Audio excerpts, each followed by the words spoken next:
Meurtre sous surveillance, l'affaire Sarah Everard.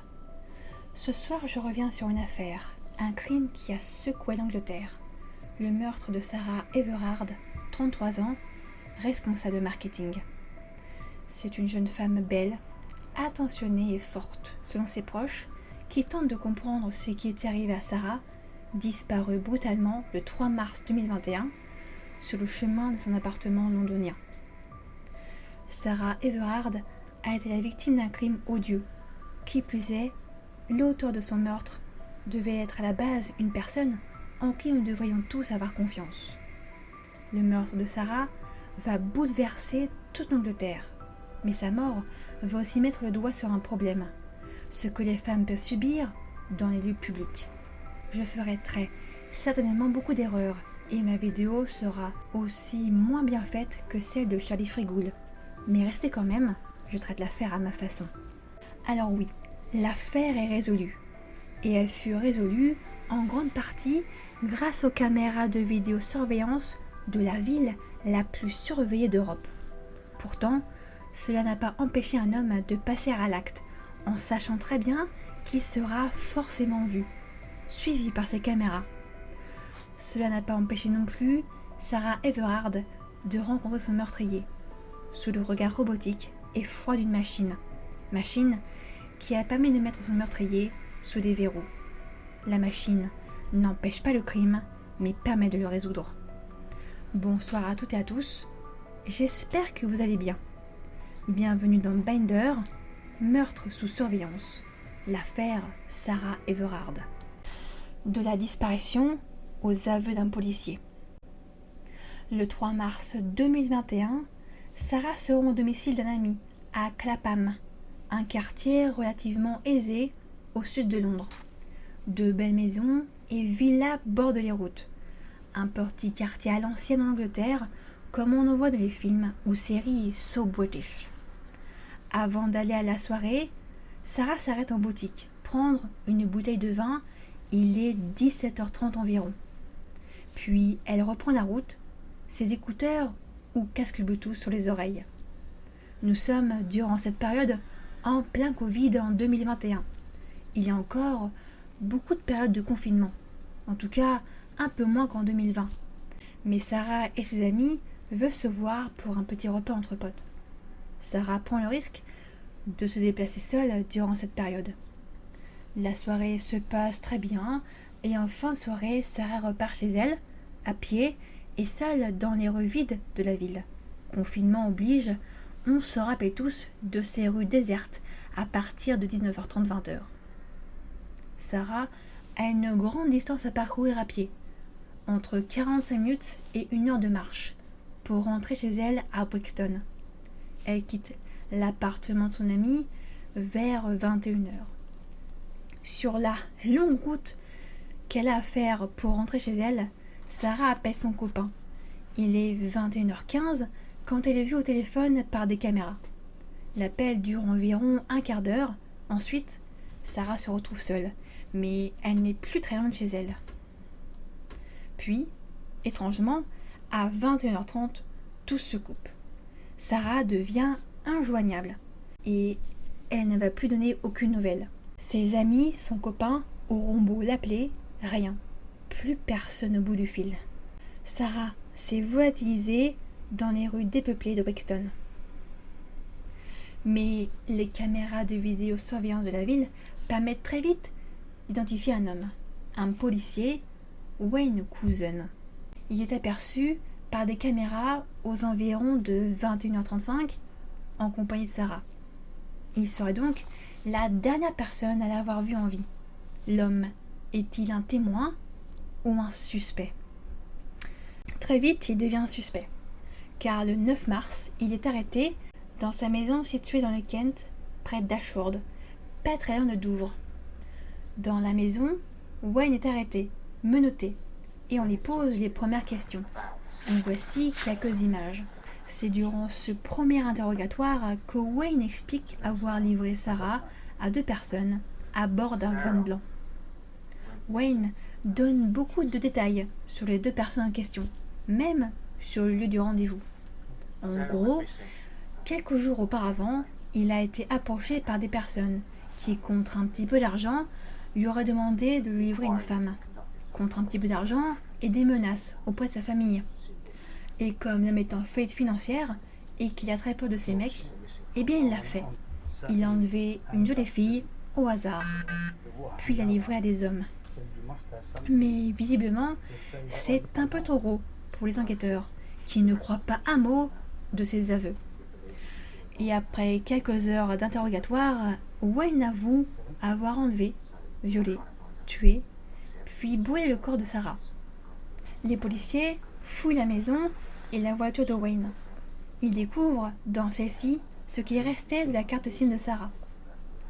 Wayne semblait également au courant que la police allait bientôt frapper à sa porte, car quelques minutes avant de se faire arrêter, il aurait effacé le contenu de son téléphone portable. Ça, je l'ai vu sur un site en anglais, j'ai peut-être mal compris, mais c'est ce que j'ai pu interpréter en traduisant le texte. Que quelques minutes avant de se faire arrêter, il a effacé tout ce qu'il avait sur son portable. Ce n'est qu'au bout de 8 jours, soit le 11 mars, que le corps de Sarah est découvert dans un gros sac de construction, dans un petit bois du Kent, près de la forêt d'Ashford, à Hodswood, sur une ou proche des propriétés de Wayne. Un ensemble de vieux bâtiments abandonnés, de ce que j'ai pu voir sur des vidéos. Je vous mets donc quelques photos et vidéos du lieu. J'y ai cru comprendre que le corps de Sarah a été découvert sur ou dans un frigo, ou plutôt un vieux congélateur qui rouillait sur le terrain. Son corps dans un sac de chantier. Wayne y mettrait le feu, sûrement pour effacer ses traces, son ADN. Le 12 mars, il est inculpé pour l'enlèvement et le meurtre de Sarah Everard. Et une enquête commence sur lui. Et l'homme a un profil quand même assez inquiétant, ce qui a poussé les enquêteurs à le prendre comme un suspect. Car Wayne est déjà connu pour des cas d'exhibition sexuelle, commis quelques jours avant le meurtre de Sarah, dans un McDonald's de Londres. Mais je n'ai pas trouvé le jour exact. En tout cas, c'est vraiment quelques jours avant l'enlèvement de Sarah. Et l'enquête aussi va montrer que Wayne avait déjà l'idée d'enlever quelqu'un depuis quelques jours déjà, voire qui sait, plusieurs mois. Le jour de la disparition de Sarah, il dit à sa femme qu'il part travailler.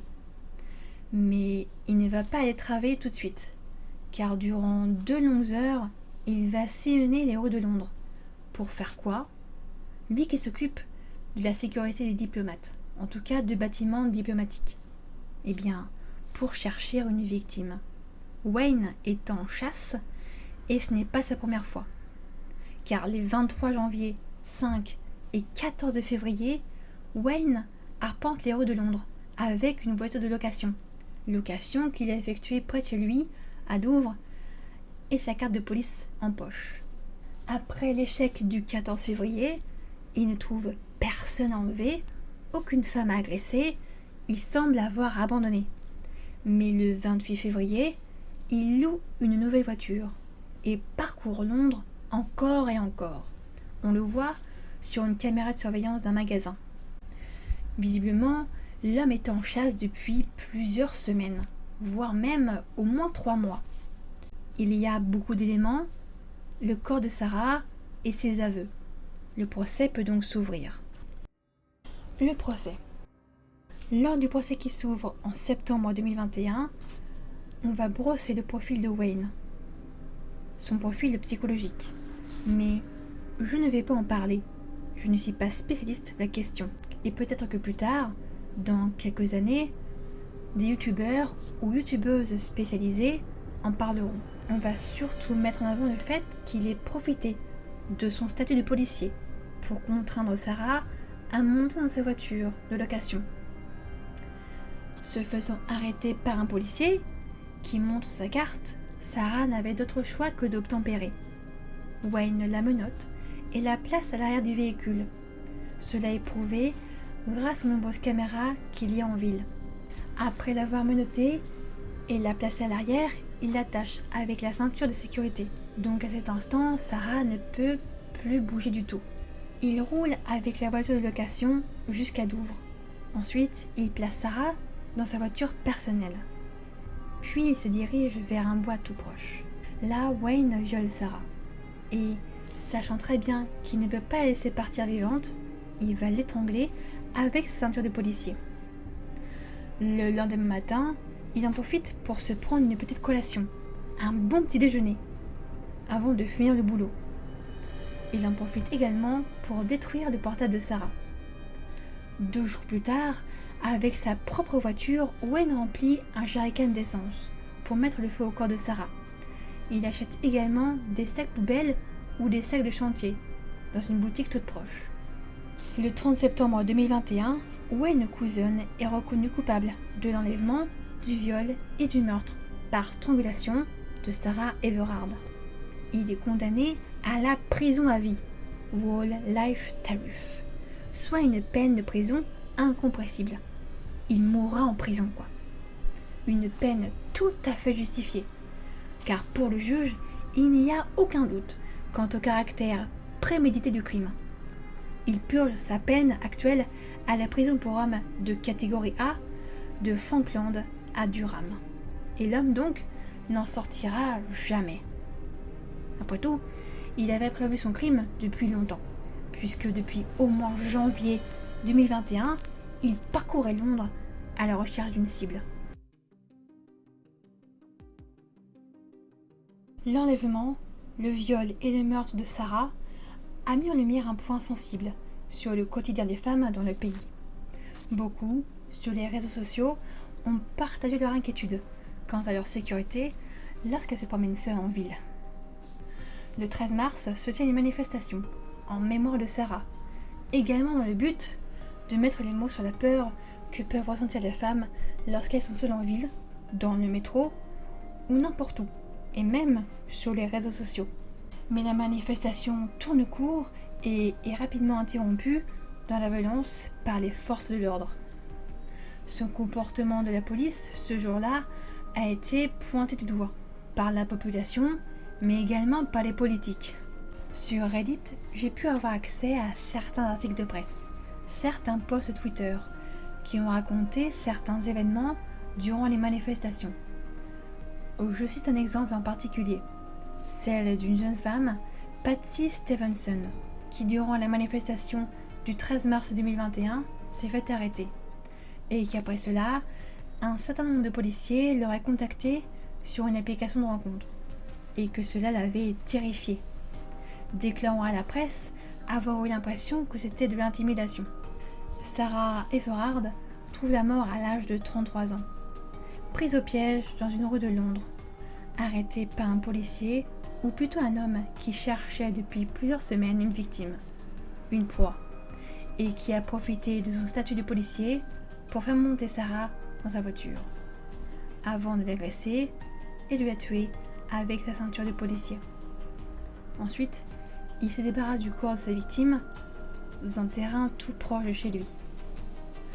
En faisant les recherches pour cette affaire, l'on comprend vite que Wayne Couzon a erré pendant des semaines dans des voitures de location à la recherche d'une proie, d'une personne à tuer. Je me pose une question. Si Wayne Couzon n'avait pas été arrêté si vite, est-ce qu'il aurait fait d'autres victimes?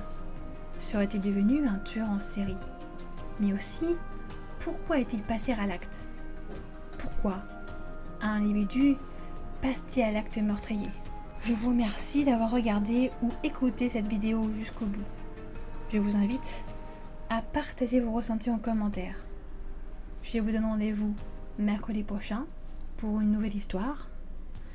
Passez une très bonne semaine, portez-vous bien, prenez soin de vous et de vos proches. Et d'ici là, n'oubliez pas,